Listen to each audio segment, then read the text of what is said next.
تو یہ سب کچھ ہو رہا ہے. تو بہرحال یہ اس وقت تک ہوتا رہے گا جب تک آپ متحد ہو کر اس ڈکٹیٹرشپ کے خلاف کھڑے نہیں ہوں گے. اور اس کا ایک ہی حل ہے کہ جناب صدا بلند کریں اور اپنی اپنی استطاعت کے مطابق کریں. اور کیونکہ یہ حکومت، یہ جو ناجائز حکومت ہوتی ہے، ناجائز حکمران، ان کے پاؤں کے تلے پہ زمین نہیں ہوتی، بلکہ یہ انتہائی ڈرپوک اور بزدل لوگ ہوتے ہیں. یہ طاقت اور اقتدار اور اختیار کے نشے میں بدمست ہوتے ہیں، اور وہ اس وقت تک یہ بدمست رہتے ہیں جب تک آگے سے مزاحمت نہ ملے. اور وکلا تحریک چلی تھی، آپ کو معلوم ہے، وکلا تحریک نے پھر سب کو برابر کر دیا تھا. تو اس ویسی ہی تحریک کی دوبارہ ضرورت ہے. تو بڑھتے ہیں جناب آگے، کیونکہ مفتی منیب صاحب ہیں، وہ پہلے بھی میدان میں آئے اور اب پھر مفتی منیب صاحب میدان میں آئے ہیں. اور انہوں نے جسٹس جہانگیری صاحب کا سپورٹ کرنے کے بجائے اس وقت وہ ملٹری اسٹیبلشمنٹ کے ساتھ کھڑے ہیں. کیونکہ مفتی منیب صاحب کا آپ کو معلوم ہے کہ وہ رویت ہلال کمیٹی کے چیئرمین تھے اور چاند دیکھا کرتے تھے، لیکن وہ چاند دیکھنے کی جو ذمہ داری ہے مفتی صاحب سے لے کے مولانا عبدالخبیر آزاد صاحب کو دے دی گئی، لاہور میں ہمارے دوست ہیں، ان کو دے دی گئی. تو تب سے مفتی منیب صاحب کو چاند نظر نہیں آ رہا. تو اس لیے وہ ہر کوشش کرتے ہیں کہ کہیں نہ کہیں ان پہ نظر کرم پڑ جائے اور ان کو بھی کچھ نہ کچھ مل جائے. تو ہم مفتی صاحب سے کہیں گے جناب آپ عالم دین ہیں اور علماء حق میں شامل ہو جائیے اور حق اور سچ کی آواز بلند کیجیے، زیادہ بہتر ہے. آگے بڑھیں جناب.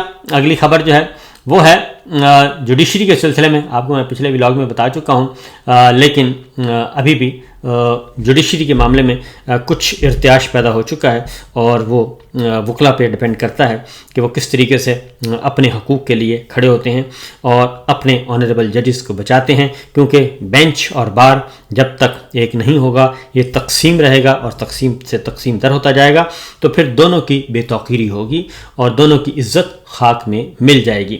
اور یحییٰ افریدی صاحب جو ہیں وہ عدلیہ کے یحییٰ خان نکلے اور انہوں نے عدلیہ کے ساتھ بہت ظلم کیا، محض ایک چیمبر حاصل کرنے کے لیے چیف جسٹس کا. تو بہرحال آگے بڑھتے ہیں جی.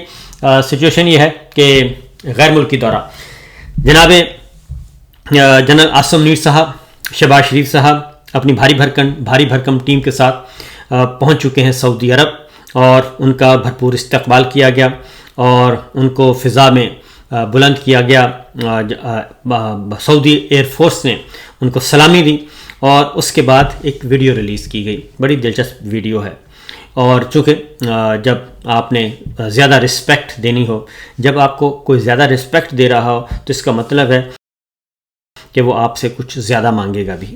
تو جب آپ کو رسپیکٹ مل رہی تھی تو سعودی عرب میں جب پاکستان ایئر فورس 1 جس میں ہماری فوجی سیاسی قیادت موجود تھی، جب وہ سعودی عرب میں داخل ہوئی تو ان کو سعودی ایئر فورس نے سیلوٹ کیا، فضائی سیلوٹ کیا، فضائی سلامی دی.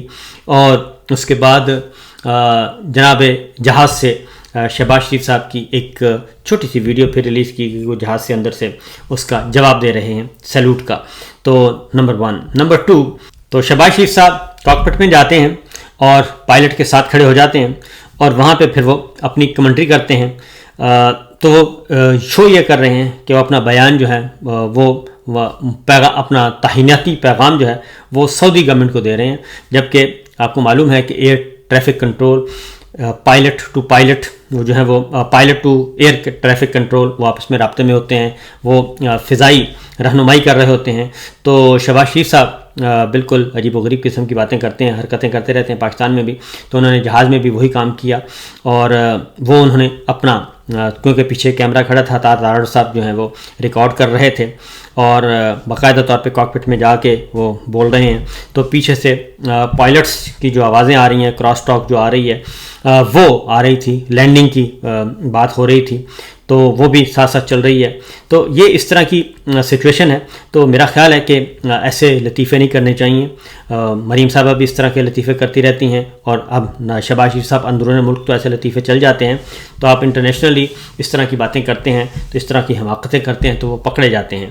تو پھر آواز جو ہے وہ بند کر دی گئی پائلٹس کی، پھر الگ سے جو ہے وہ بیان ریکارڈ کروایا گیا اور وہ پھر پاکستانی میڈیا کو جاری کیا گیا. تو کہنے کا مطلب یہ ہے کہ اس طرح کی چھوٹی چھوٹی حرکتیں کرنے کا کوئی فائدہ نہیں ہوتا. انسان کو اپنی بات پہ اپنا ویسے ہی اپنی بات پہ جو وزن ہوتا ہے وہی صحیح ہوتا ہے. دوسری جانب عمران خان صاحب نے کچھ باتیں کی ہیں وہ بھی بہت امپورٹنٹ ہیں. عمران خان صاحب نے اپنی پارٹی سے کہا ہے کہ جناب آپ ان سے ڈرنا چھوڑ دیں, آپ جتنا ڈریں گے یہ اتنا کچلیں گے, اور جو میرے اور بشرا بی بی کے ساتھ ہو رہا ہے یہ مینٹل ٹارچر ہے, اور کتابیں نہیں دی جا رہی, بچوں سے بات نہیں کروائی جا رہی, میں یزیدیت اور فرعونیت کے سامنے سر نہیں جھکاؤں گا.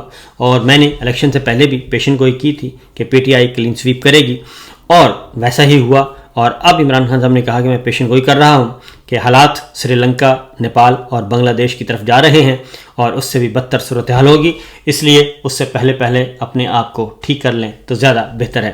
تحریک انصاف اب کھل کر اپوزیشن کرے ورنہ سیاسی قبریں تیار ہوں گی. اور یہ بات ان کی درست ہے کہ جو پاکستان تحریک انصاف کے لیڈرز, رہنما کبھی ادھر کبھی ادھر اور وکٹ کے چاروں طرف کھیلنے کی کوشش کر رہے ہیں, اور ان کی بھی سیاسی قبریں ہر صورت میں تیار ہیں. اور اسی لیے عمران خان صاحب کہہ رہے ہیں کہ یہ مڈ وکٹ پہ کھیلنا چھوڑ دیں اور اپنے تعلقات اسٹیبلشمنٹ سے بچانا چھوڑ دیں اور کھل کر آئیں اور جد و جہد کریں.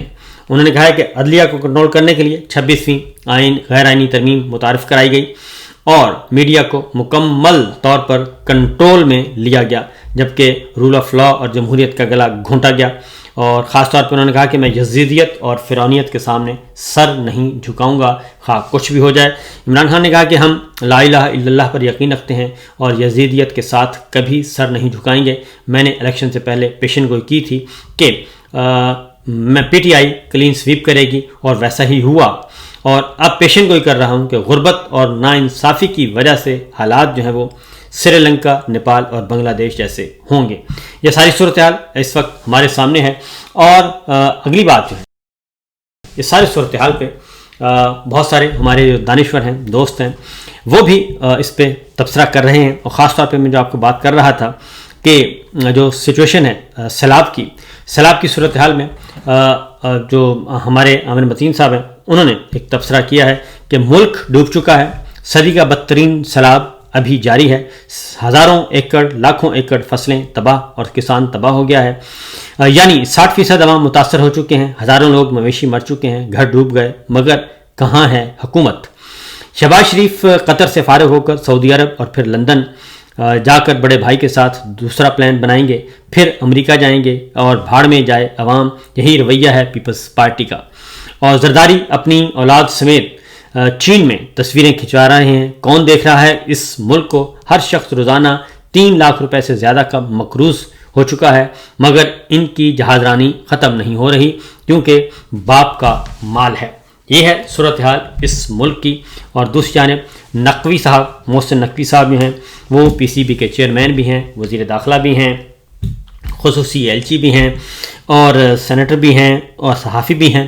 وہ جس طریقے سے کرکٹ کی دنیا میں پاکستان کو بے توقیر کروا رہے ہیں ان کا بھی کوئی ثانی نہیں ہے, اور نہ ہی ان کو سیاست, نہ ہی صحافت, اور نہ ہی کھیل جو ہے کھیل کی دنیا میں ان کو کوئی کامیابی ملی. تو میرا خیال ہے کہ جب نااہل لوگوں کو, عزیز و اقارب کو اس طریقے سے میرٹ سے ہٹ کر بھرتی کیا جائے گا اور اپنے ساتھ رکھا جائے گا تو پھر ہر شاخ پہ الو بیٹھا ہے, انجام گلستان کیا ہوگا. فی الوقت اتنا ہی, اجازت دیجیے, اللہ حافظ.